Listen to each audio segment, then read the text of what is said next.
અમારા એક મિત્ર છે જિગ્નેશ દેસાઈ, ત્યાં સુરતમાં છે, મૂળ નવસારીના છે, રહે છે નવસારીમાં, સુરતમાં એની ઓફિસ છે. તમે ગૂગલ પર એનજે ફાઇનાન્શિયલ નાખજો, મ્યુચ્યુઅલ ફંડમાં they are one of the king's in India. અમારે બહુ સારી મિત્રતા, એટલે મેં પૂછ્યું જિગ્નેશભાઈ તમે સુરત રહેવા આવી જાઓ ને, રોજ તમે નવસારીથી કલાક થાય, સવા કલાક થાય સુરત આવવાનું, પછી રોજ સાંજે સવા કલાક જવાનું. અને મેં કહ્યું એકચ્યુઅલી તો તમારા લેવલનું જે વર્ક કરતા હોય એ લોકોએ તો બોમ્બે દિલ્હીમાં કંઈક ઓફિસ હોવી જોઈએ, ત્યાં તમારે રહેવું જોઈએ. કારણ કે ભારતના લગભગ 20 શહેરોમાં એમની ઓફિસીસ છે. તો ખાલી મારી સામે આમ સ્માઇલ આપી એમણે. એટલે મેં કીધું કે if there is a personal reason you keep it with you, that you have the right. મને જો કહી શકતા હોય તો જ કહેજો, બાકી કોઈ એવું પર્સનલી ફેમિલી ઇસ્યુ હોય તો મારો કોઈ એવો આગ્રહ નથી. પણ આ તો મને વિચાર આવ્યો એટલે મેં એઝ અ ફ્રેન્ડ કીધું કે ના સ્વામી એવું કે એવું પર્સનલ નથી. પછી એને મને કહ્યું, સાંભળીને મારા આંખમાં જળજળી આવી ગયેલા. આ જિગ્નેશ દેસાઈ મને કહ્યું કે સ્વામી મારા પેરેન્ટ્સ વૃદ્ધ છે, એ લોકો નવસારી રહે છે. હવે એ લોકો નાનપણથી નવસારી રહ્યા છે એટલે એમનું જે કંઈ થોડું સોશિયલ સર્કલ બચ્યું છે, 5-7-10 જણ, એ બધા નવસારીમાં જ રહે છે.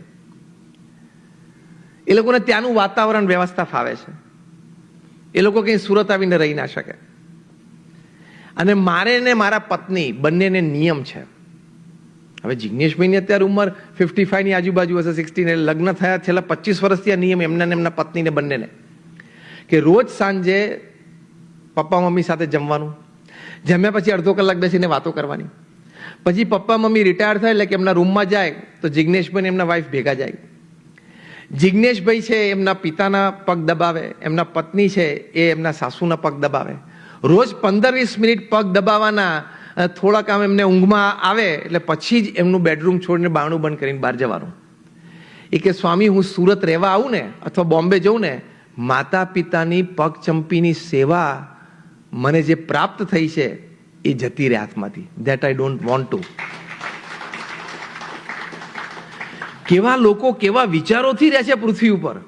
તમે ખાલી એનજે ફાઇનાન્શિયલ નાખજો એટલે ખબર પડશે કઈ કક્ષાની આ કંપની છે. એના માલિકની હું વાત કરું છું. અને આપણે રોજ રાતે 10 વાગે 10:30 વાગે આવીએ ઘરે. ટાઈમ નથી. પૃથ્વી ઉપર બધા માણસના પ્રશ્નનો આ જ છે, ટાઈમ નથી કે છે. તે ભગવાને તને પૂછીને 26 ને 28 કલાકનો દિવસ બનાવવાનો હતો તોય તને ઓછો પડવાનો હતો. 26 કલાકનો દિવસ બનાવો તોય ઓછો, 28 નો ઓછો પડવાનો હતો. When I talk to professionals, I tell them 70% of the working days you have to come back to your family by 8 p.m. And if you can't come, let me tell you, you are a very poor manager of